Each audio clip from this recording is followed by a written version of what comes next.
Oke, assalamualaikum warahmatullahi wabarakatuh. Waalaikumsalam Kita warahmatullahi berjumpa wabarakatuh. lagi di Waalaikumsalam Bias warahmatullahi Podcast bersama saya Aspar Mutali dan Saldi Adam. Adam. Kali ini kita Pak Dokter Wendy Wicaksono, spesialis paru. oke. SPP. Selamat datang, Dok. Selamat datang, Iya. terima kasih. Luar biasa. Sehat ya semua. Alhamdulillah sehat Pak Dok. Kita sehat semua. Nah. Gini Pak Dok, ini kan episode sebelumnya itu kita selalu kita membahas sebagian besar tentang tindakan preventif untuk TBC. Kita pakai istilah TBC aja ya karena TB banyak yang belum kenal. Nah, apakah ada tindakan lain selain tindakan preventif dalam penanganan TBC ini? Ya. Satu bagian yang kita lupa adalah tindakan kalau kita di kedokterannya di kesehatan itu adalah promotif. Promotif. Ya. Kalau kita pengobatan itu biasanya kita istilahkan kuratif. Kalau preventif itu pencegahan, promotif ini yang kadang kita sering lupa. Dan meskipun ini tindakan yang kelihatannya nempel saja dalam tanda kutip ya, karena edukasi itu sering dipandang sebelah mata, tapi promotif itu selalu ditempatkan di pertama. Harusnya pertama ya. Pertama, sebelum adanya preventif dan sebelum terjadinya kuratif. Karena kalau sudah pengobatan misalnya kuratif ya sudah selesai. Itu ujungnya ya terakhir lah ya. Kita tidak berharap, bahkan kita tidak berharap bahwa pasien ini kena TBC akhirnya kemudian diobati. Kita berharap orang-orang sudah aware dulu tentang apa itu TBC, tentang bahaya TBC dan tentang pencegahan TBC agar tidak kena di kemudian hari. Lebih itu yang lebih kita suka untuk tindakan promotif. Tindakan promotif ya. Bentuk realistis dari tindakan promotif ini kayak bagaimana itu Pak Dok? Ya, kalau tindakan promotif itu memang agak jauh dari medis sebenarnya ya.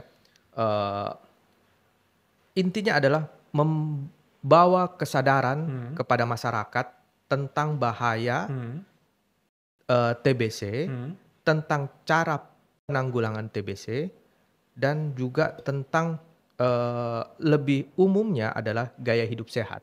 Oh, maksudnya edukatif. Edukatif ya? Untuk ya membawa itu yang pesan yang akan kita sampaikan sebenarnya dalam promotif itu melalui segala media, segala cara ya. Betul. Bisa kalau kita di dunia kampus bisa dengan pengajaran ataupun bisa sosialisasi misalkan dalam atau di media sosial mungkin ya. Tuh dan lebih mungkin mengkerucut misalkan karena penanggulangan TBC mungkin program-program ya program-program promotif itu bisa memasuki lintas sektor dari tidak hanya untuk sekarang kan promotif mungkin penanggulangan TBC mungkin punyanya dinas kesehatan saja ya tetapi kadang kalau dinas kesehatan mungkin banyak program yang lain akhirnya terlupakan. Tidak menjadi prioritas ya sedangkan angka terus naik ya kita butuh gebrakan ya mungkin mereka memang butuh bantuan dinas kesehatan tidak bisa bekerja sendiri butuh dukungan juga dari yang lain nah terutama mungkin dukungan dari pemerintah dan masyarakat. Jadi semua stakeholder ya. Semua stakeholder. Nah, ini apa yang melatar belakangi kita harus bikin program itu? Satu target kita adalah mengakhiri pandemi TBC. Pandemi TBC ini harus berakhir di tahun 2050. Itu target sebenarnya. Dan target di Indonesia eliminasi TBC tahun 2030. Nah, kita perlu beberapa model-model intervensi untuk menanggulangi TBC ini. Misalnya, baik di tingkat yang paling rendah, misalkan tingkat desa, tingkat puskesmas, tingkat daerah, tentu saja ya. Nah, itu bisa menjadi sinergi untuk upaya pengendalian yang sebenarnya promotif dari penanggulangan TBC. Ini kan tadi kita bicara off cam. Ya. Ada yang bagus tadi program yang kita ingin bikin. Iya. desa apa namanya? Tanggap Desa TBC. Siaga TBC. Siaga TBC. Ya. Bagaimana desa itu? TBC? Ya. Tolong ceritakan dulu sedikit. Kenapa Ya, ini ya, ya. desa TBC ini penting untuk diselenggarakan dan perlu dibuat kesinambungan? Ya, karena kita butuh dukungan lintas sektor. TBC kalau kita hanya mengandalkan tenaga medis saja atau tenaga kesehatan itu pasti kurang optimal. Kita ingin semua stakeholder itu ikut dalam penanggulangan TBC ini.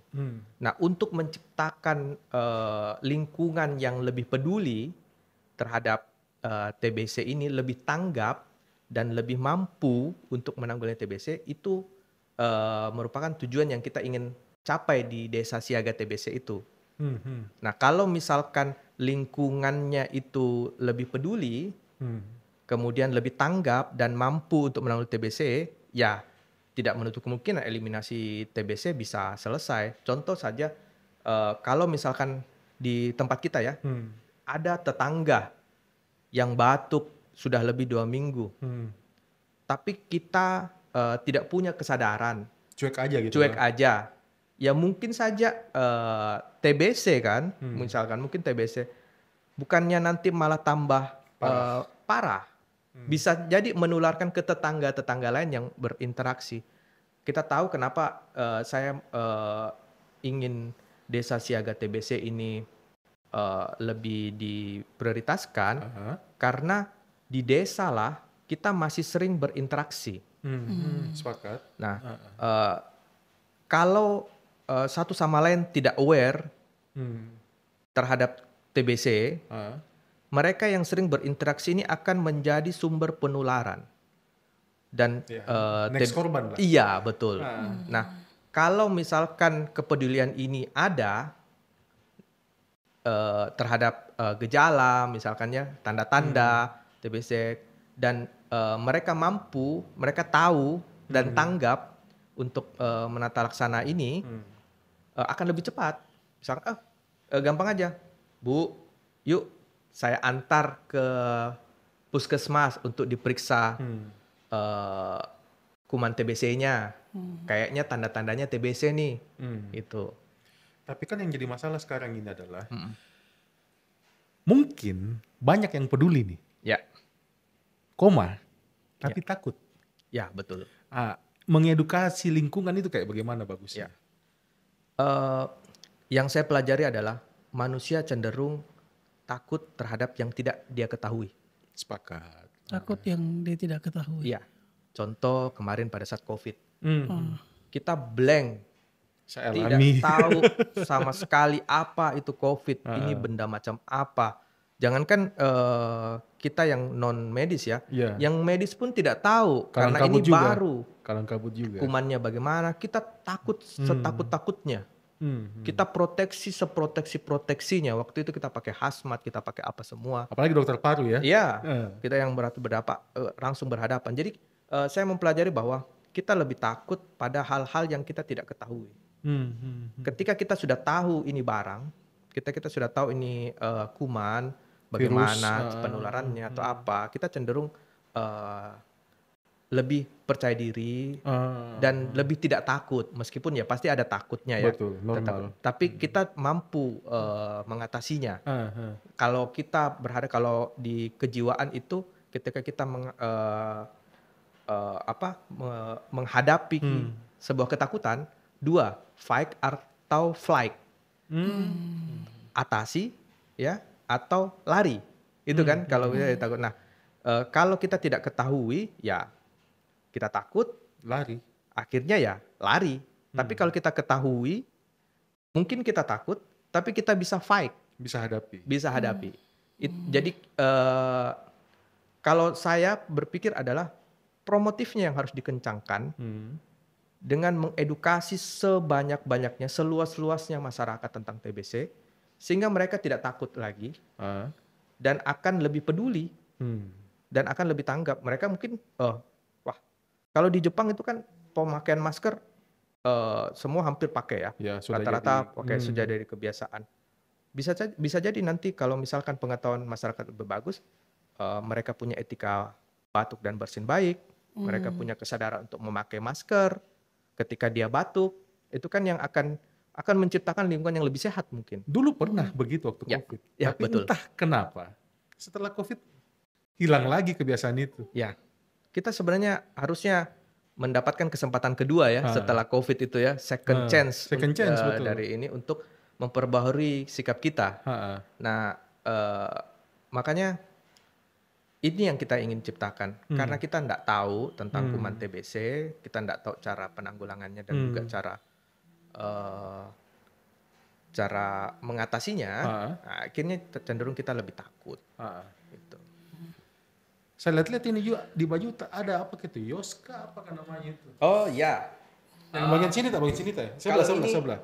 Kalau ini TOS TB ya, kemarin yang kita cerita itu waktu episode pertama itu temukan obati sampai sembuh, ini motonya Kementerian Kesehatan. Motonya? Ya, untuk penanggulangan TBC. Jadi kita harus temukan, kemudian kita obati, mengobatinya evaluasi sampai sembuh. Kalau di daerah saya di Baru ya, kami mulai mengadakan gerakan. Gerakan ini gerakan moral sebenarnya yang saya mulai dari rumah sakit. Nama gerakannya adalah gerakan Silong TB. Apa itu? Silong TB itu kalau bahasa Bugis, Silong itu artinya teman. Jadi teman TB. Karena kita menghadapi permasalahan stigma masyarakat yang masih cukup tinggi, stigma negatif stigma negatif terhadap kuman TBC. Jadi kita kadang yang sudah terkena TB ini dikucilkan. Kita ingin jadi teman bahwa teman terhadap penderita-penderita TB bahwa mereka tidak sendiri. Kalau Silong tadi ada kepanjangannya atau cuman itu aja? Silong TB itu ada akronimnya sebenarnya. Untuk kita itu C-nya itu eliminasi. Long-nya itu tolong. Jadi kita eliminasi kumannya, tolong penderitanya. Gitu. Jadi dalam beberapa aspek ya, kita eliminasi kumannya tentu dari medisnya ya. Kemudian kita tolong penderitanya ya, bisa dari medis, bisa dari non-medis, sosialnya yang non medisnya. Gitu. Upaya apa ini, Dok, yang kita mau lakukan di Baru dengan pemerintah setempat? Ya, saya sudah memulai ini sejak pertama 2023 ya. Waktu itu yang paling pertama adalah memperbaiki diri sebenarnya. Jadi memperbaiki diri yang kita prioritaskan memang waktu itu di rumah sakit terlebih dahulu. Kemudian kita membentuk jejaring. Jejaring dengan berbagai macam pengelola TB di puskesmas seluruh puskesmas Kabupaten Baru. Jadi kita punya jejaring, kita saling berkoordinasi tentang penanggulangan TBC. Kegiatannya berupa kalau setiap Hari TB Sedunia tanggal 23 Maret itu kita sudah lewat ya? Ya sudah lewat. Kemarin kita bikin juga edukasi kegiatan juga. Mulai dari pertemuan-pertemuan untuk sosialisasi ya. Kemudian di tahun kedua kemarin yang tahun 2024 kita buat kepada masyarakat. Betul. Kita ada pemberian makan bergizi, nutrisi tambahan ya, nutrisi tambahan. Pada saat itu belum makan bergizi gratis ya, belum. Pada saat itu waktu awal-awal kita bikin pemberian nutrisi tambahan. Dan sekaligus sosialisasi kembali tentang TBC. Kita mengumpulkan penderita-penderita TBC. Waktu itu kami ambil satu daerah di Padongko ya, di daerah baru juga itu. Daerah baru di area puskesmas Padongko. Kita memberikan edukasi, talk show, dan pemberian nutrisi tambahan. Tanggapan masyarakat bagaimana? Bagus. Dan kami buatkan grup. Jadi kami ada grup WhatsApp penderita TBC yang mau ikut. Di situ kita mengedukasi, mengingatkan mereka tentang minum obatnya atau apa. Kemudian kita juga melalui media sosial juga mengedukasi. Iya sih, lebih luas jangkauannya. Betul. Ya. Yang memang kesulitannya bahwa di Baru akses masih kurang ya untuk ke seluruh Fasilitas lah ya. fasilitas ya. Mungkin memang yang kekurangan untuk tahun-tahun kemarin itu kita belum bisa menjangkau seluruh kabupaten karena luasnya. Makanya mungkin tahun ini kita berharap jangkauannya lebih luas lagi. Insya Allah, amin. Tidak hanya mungkin di sekitar kota saja, kota baru, tapi juga bisa menjangkau desa-desa. Gitu. Nah, kita butuh gebrakan untuk bagaimana supaya bisa menghubungkan desa satu dengan desa yang lain. Itu melalui mungkin nanti kita ingin desa siaga TBC, ingin mencanangkan desa siaga TBC. Nah ini Dok, apa memang program ini memang ada rujukan dari pusat atau memang rencananya dari kabupaten saja? Mengapa program ini yang kita yakini untuk bisa berjalan? Ya, jadi memang ini sudah ada nomenklatur bahasanya desa siaga TBC ini di Juknis penggunaan dana desa ya, dana desa ini untuk percepatan eliminasi TBC. Cuman memang ini masih belum banyak diakses dan belum banyak yang menerapkan karena ya banyak sekali ya di Juknis itu kan penggunaan dana desa itu kan banyak ya yang program-program yang bisa secara umum mereka hanya menyebutkan untuk kesehatan. Tapi tidak jelas turunannya ya. Ya, padahal mungkin bisa diarahkan ke satu tujuan yang ada tolak ukur keberhasilannya di situ. Nah, kalau misalkan tolak ukurnya, kalau bisa saya sampaikan bahwa kita mengharapkan angka penemuan kasus di desa, di daerah tersebut meningkat. Kemudian disertai dengan angka mendapatkan pengobatannya, accessibility-nya untuk pengobatan dan angka selesai pengobatannya. Pertanyaan saya nih Pak. Ya. Desa mana di Baru yang tinggi tingkat TB-nya dan tindakan preventifnya yang rendah di situ? Desa mana? Kalau Apa kita sudah melakukan pendataan? Ya menjadi kalau sasaran mendata ya.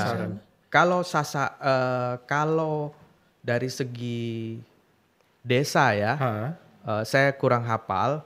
Cuman kalau dari segi kecamatan ya, itu untuk data yang 2024 itu sepertinya yang masih tinggi adalah Tanetiriaja.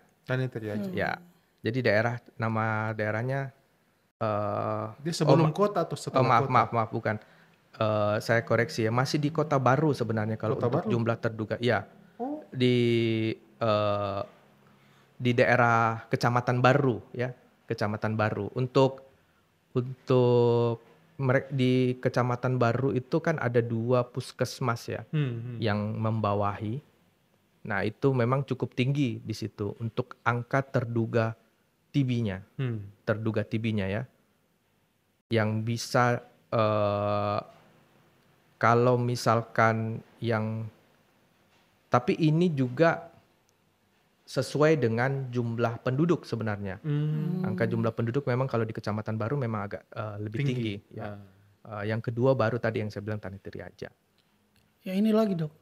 Indikatornya apa itu? Kenapa bisa selain penduduk yang banyak ya atau populasi yang banyak, apa yang menjadi indikator kenapa Kecamatan Baru itu tertinggi dan menjadi butuh penanganan TB yang Iya.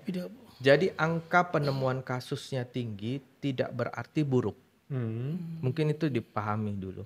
Angka penemuan kasus TB yang tinggi juga mengindikasikan bahwa petugasnya atau pengelola programnya itu memang lebih aktif untuk menjaring kasus. Ya. Kemudian yang kurang belum tentu juga bagus. Kenapa bisa? Karena bisa jadi yang kurang ini dia punya tindakan untuk menjaring kasus itu rendah. Contoh yang kurang misalkan kita lihat di kecamatan Pujananting. Pujananting. Kita tahu di sana Pujananting itu dia punya geografis gunung-gunung, pegunungan. Akses antar desa dengan desa lain itu jauh.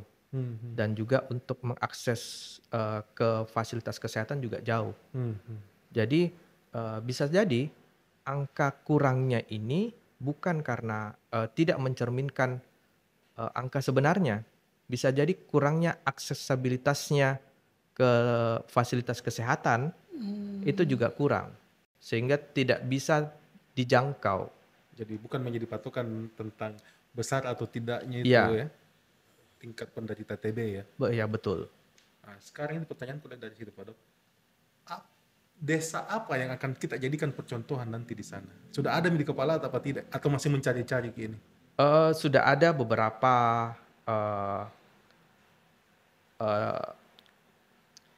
desa yang bersedia. Oh, sudah bersedia? Sudah ada beberapa desa yang bersedia, tinggal kita follow up memang. Jadi mungkin saya tidak bisa ngomong dulu juga di sini dulu, tapi ada beberapa desa yang sudah bersedia, tetapi ingin dijelaskan lebih lanjut. Jadi penyampaian kami itu memang belum sampai, belum detail gitu. Belum detail. Mereka pada saat saya sampaikan awal melalui beberapa teman juga yang mempunyai akses ke kepala desa, mereka menyanggupi. Mereka, wah bagus nih, saya bersedia kalau misalkan, tapi saya mau dijelaskan dulu. Kira-kira tindakannya apa nih nanti di desa siaga TBC itu kita ngapain gitu. Tuh, jadi mungkin dalam waktu dekat ini Insya Allah kita akan mengadakan pertemuan dengan beberapa kepala desa. Siapa nih yang mau, karena kita mungkin tidak bisa mengakses seluruh, tapi kita ingin kalau bisa sih memang semua ya. Cuman kalaupun misalkan hanya 1 atau 2, kita ini bisa menjadi permulaan yang baik. Pilot project ya? Iya, pilot project untuk bisa diaplikasikan ke semua. Bukan hanya 1, 2, tapi siapa tahu seluruh desa di Kabupaten Baru bisa untuk mengakses ini. Kenapa kita ini bukan tipikal, maksudnya kayak ini, kita cari masalah sendiri nih kayaknya Pak Dok. Karena kenapa? Kan maksudku lebih tenang di rumah sakit duduk-duduk. Betul. Kenapa kita sampai mau masuk ke desa untuk ingin, apa yang melatar belakangnya? Kurang sibuk apa ya gitu ya? Kurang sibuk apa? Kurang sibuk apa? Betul. Iya. Sebenarnya ambisi pribadi itu hanya ingin menghasilkan legacy untuk diri sendiri, untuk keluarga dan juga untuk masyarakat. Terutama saya ini memang bukan orang asli Baru, meskipun istri saya orang Baru ya. Tapi saya banyak mendapatkan manfaat dari daerah ini. Alhamdulillah. Ya, saya bekerja di daerah ini, daerah Baru. Pada saat di tag ini lagi ulang tahun Kabupaten Baru. Selamat ulang tahun. Saya ingin memberikan legacy ini supaya saya bisa menceritakan mungkin ke anak-anak saya, ke cucu saya mungkin nanti kemudian hari bahwa ini loh yang ayah dulu kerjakan, kayak gitu.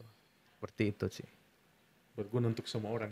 Ya harapannya bisa berguna untuk semua. Insya Allah. Ya. Luar biasa ini Dok. Iya.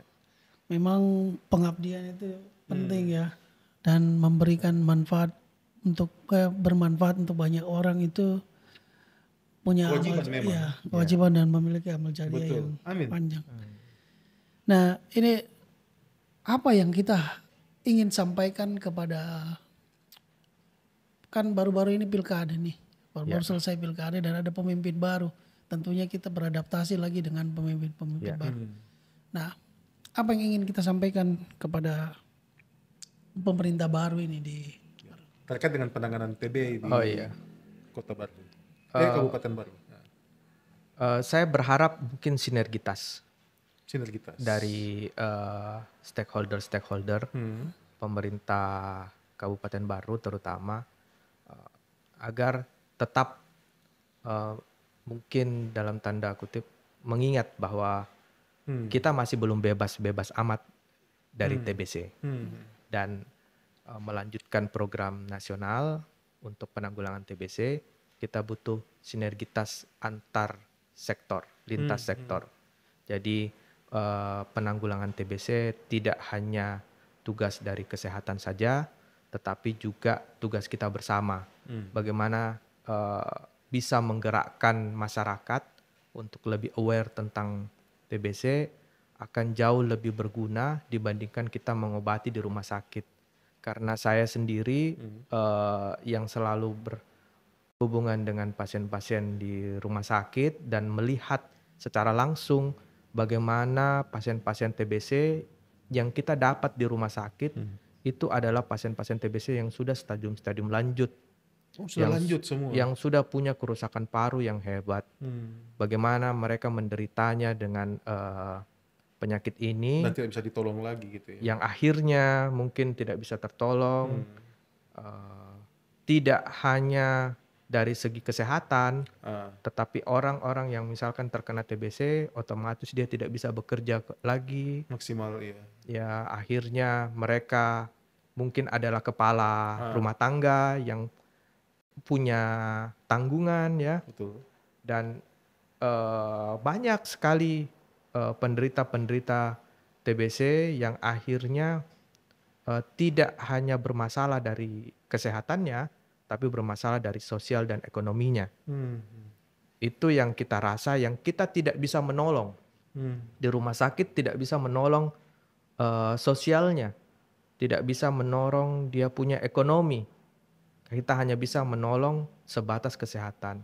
Nah, kita ingin ada juga yang mengambil peran ini untuk membantu secara sosial, membantu secara ekonomi, dan memikirkan selama ini kan tidak pernah dijamah orang yang sakit TBC yang harus mengobati 6 bulan. Ini apa peran daerah, peran pemerintah pada yang ini, karena kan dia sudah berdampak ya, terdampak. Kalau dulu kita ingat dulu COVID yang terdampak kita kasih dia makanan, bantuan ya. Ini tidak ada. Tidak ada.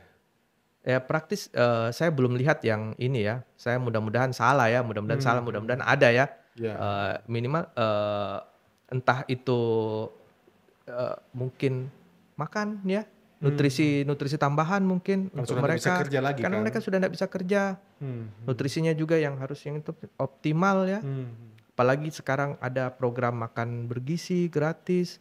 Ya ini juga program stunting untuk nutrisi tambahan. Ini juga saya berharap diambil juga perannya yang ini di sosial, karena di rumah sakit atau di fasilitas kesehatan lainnya hanya mengurus mungkin kesehatannya, tapi tidak bisa mengurus tentang sosial dan ekonominya. Betul sih, itu masalah juga. Ya. Ini juga tadi yang kita cerita tadi tentang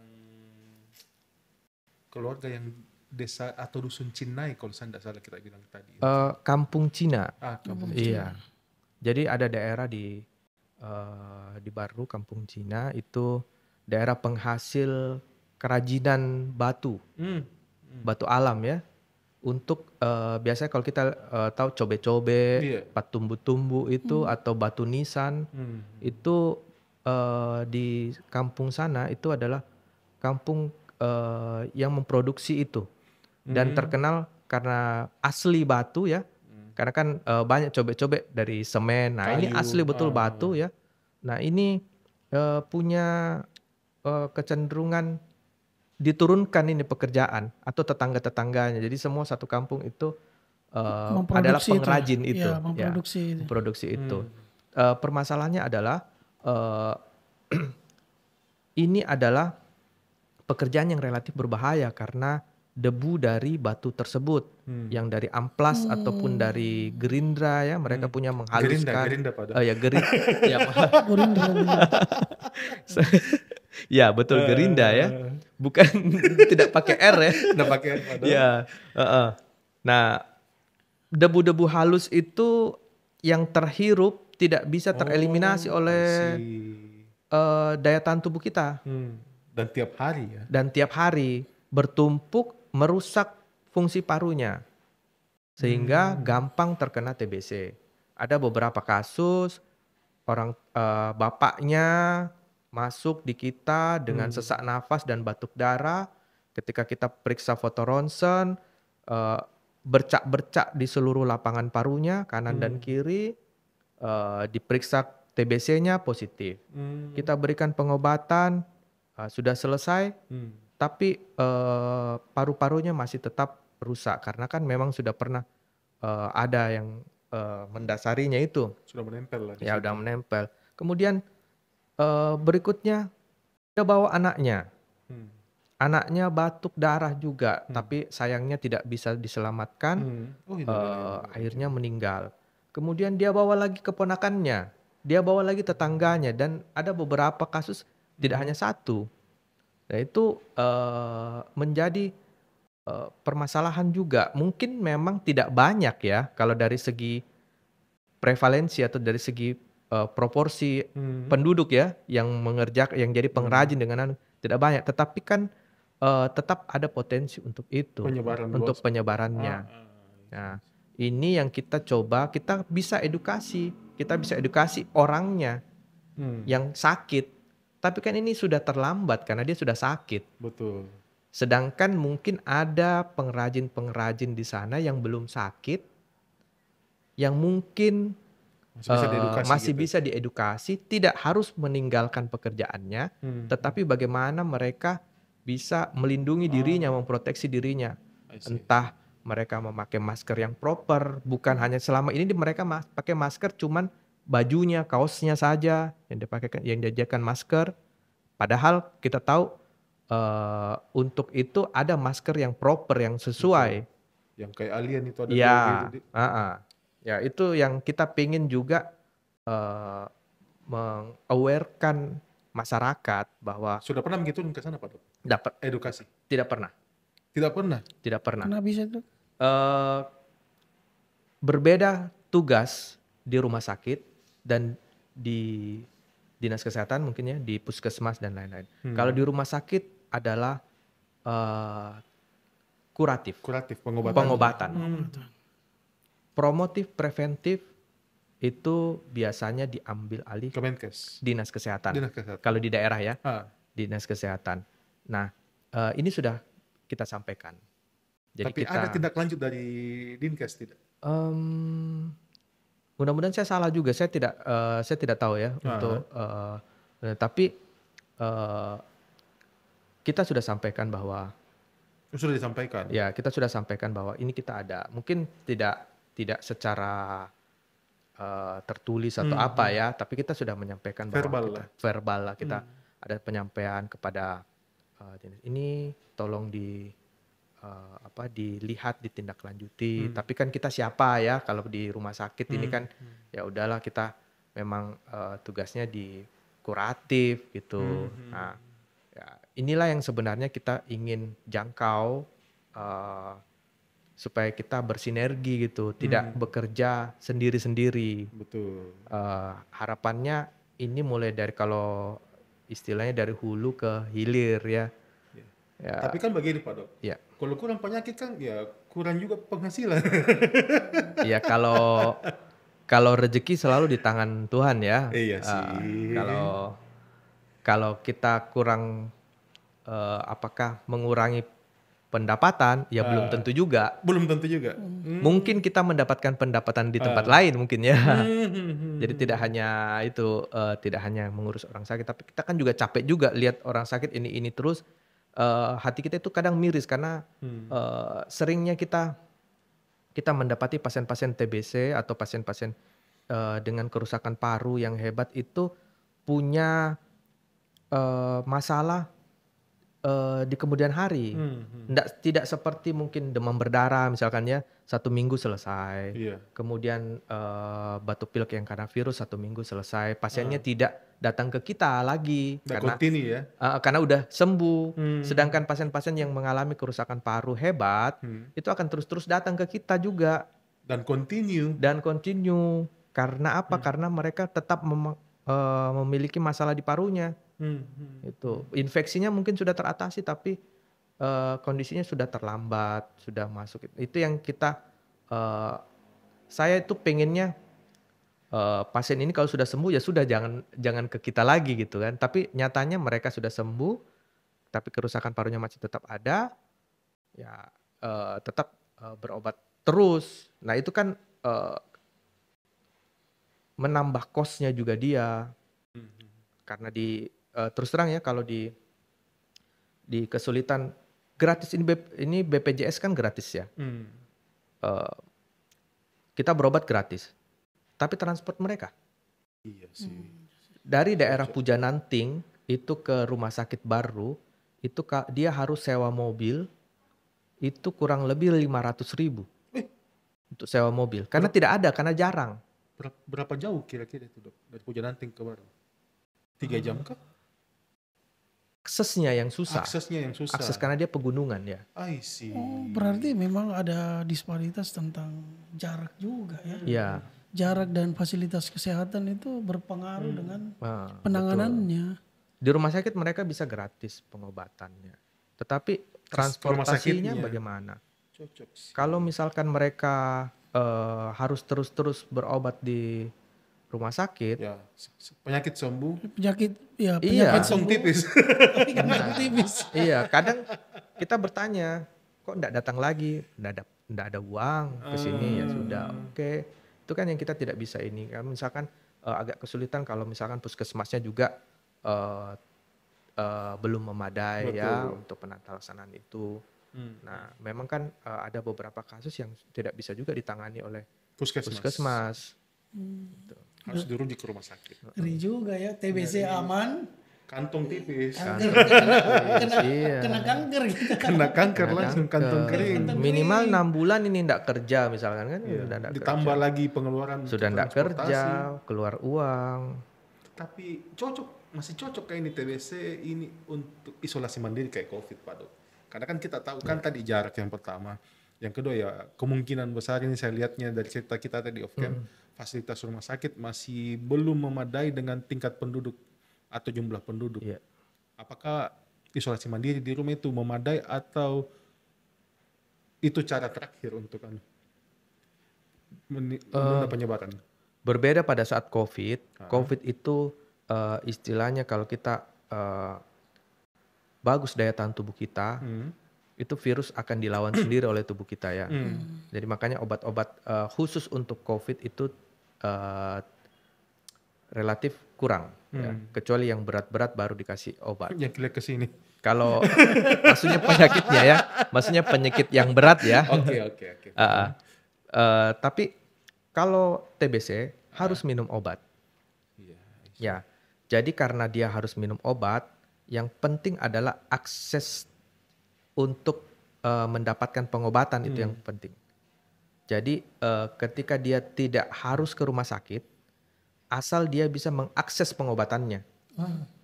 Dulu ada beberapa kayak di daerah-daerah Afrika ya, itu tenaga kesehatan yang mendatangi. Oh, proaktif ya? Untuk memberikan obat. Itu kan mendekatkan untuk pengobatannya untuk ya. Tapi sebenarnya kita punya beberapa puskesmas itu yang membawahi beberapa daerah itu kan memang sebenarnya menjadi jembatan kita untuk memberikan pengobatan. Jadi obat TB kan obat program ya. Yeah. Jadi sudah di drop istilahnya dari dari Kementerian Kesehatan tinggal ke Dinas Kesehatan ke puskesmas. Betul. Tinggal mereka mengakses puskesmasnya. Betul. Jadi bagaimana nanti desa-desa ini nanti yang punya pasien TB bisa mengakses puskesmas itu supaya bisa berobat. Peranan puskesmas itu dimaksimalkan di situ ya. Ya, dan tentu saja mungkin puskesmas yang overload dengan pasien juga itu akan menyulitkan karena setahu saya untuk petugas TBC di puskesmas itu saat ini tidak punya insentif tambahan untuk pegang ini program ya. Kemudian hanya 1 orang biasanya di satu puskesmas yang membawahi mungkin banyak penduduk ya di wilayah kerjanya ya, kadang bisa sampai 20.000 jiwa ya yang di situ, hanya 1 petugas. Ini pertanyaan berikut gini Pak Dok, dan mungkin pertanyaan terakhirku. Apa yang kita ingin sampaikan ke teman-teman kesehatan ini supaya mereka ini membantu orang tapi tidak menjadi pasien? Ya, kalau kita ada namanya universal precaution. Jadi kewaspadaan universal, apapun penyakitnya kita harus waspada. Khusus untuk yang menangani TBC, yang paling pertama adalah jangan lupa menjaga daya tahan tubuh kita sendiri dulu. Makan yang bergizi, istirahat yang cukup ya. Pada saat yang kedua, selalu memakai masker. Pada saat menangani terduga TBC, yang sakit TBC, itu harus pakai masker. Kemudian yang berikutnya, bisa memilah mana mereka kan kalau di petugas-petugas TBC ya, mereka juga berkecimpung dengan dahak pasien ya. Jadi bagaimana caranya mereka bagaimana caranya mereka memperlakukan dahak pasien itu sesuai protapnya, sesuai dengan penanganan, memang untuk penanganan dahak gitu ya. Yang itu pagi sore tadi. Iya, soalnya kan mereka punya risiko karena mereka yang membawa dahak itu ke laboratorium. Nah, kalau di Kabupaten Baru itu baru 2 alat. 2 alat untuk mendeteksi kuman TBC, yang alat TCM ya. 1 ditempatkan di puskesmas Prala, 1 di rumah sakit. Jadi kalau di rumah sakit Baru. Jadi kalau daerah mulai dari Bojo yang ujung Parepare ya, sampai ke Baru itu naroknya sampelnya itu ke rumah sakit, diperiksanya di rumah sakit. Jadi mereka tuh yang bawa dari puskesmas. Portable gitu ya? Ya, jadi itu kan istilahnya mereka harus care juga dengan dirinya bahwa ini yang saya bawa ini berbahaya nih, highly infectious misalkan tuh. Yang di sana juga seperti itu. Enak mungkin yang di rumah sakit karena pasien bisa langsung ngedrop nggak jauh di laboratorium. Tapi yang puskesmas ini yang membawa ini kan mereka kan kadang mengumpulkan dulu. Karena kan dia nggak mungkin satu-satu ya, misalkan kalau jarak dari puskesmas itu contoh kita ambil di Palanro ke rumah sakit itu 30 km. Jauh juga. Ya, 30 km. Nggak mungkin kan kalau ada 1 pasien mereka bawa, 1 pasien mereka bawa. Pasti mereka ngumpulin dulu tuh sampelnya beberapa baru mereka bisa bawa 1. Nah, itu mulai dari pengepakan apa semua itu juga harus dijaga lah. Jangan sampai kita sendiri yang kena. Gitu. Saya rasa cukup, Dik. Boleh. Ya. Masih banyak yang ingin ditanyakan, tapi ya waktu juga yang memisahkan kita pada. Insya Allah ada 3 nanti lah. Iya. Jadi terima kasih banyak Dok. Terima kasih. Semoga pengabdian di Kabupaten Baru ini memberikan manfaat untuk Kabupaten Baru dan masyarakat Baru. Kami dari Bias Podcast, saya Asfar Mutahali dan Saldi Adam bersama Dr. Wendy, spesialis paru. Mengucapkan terima kasih banyak dan sampai jumpa di episode selanjutnya. Assalamualaikum warahmatullahi wabarakatuh.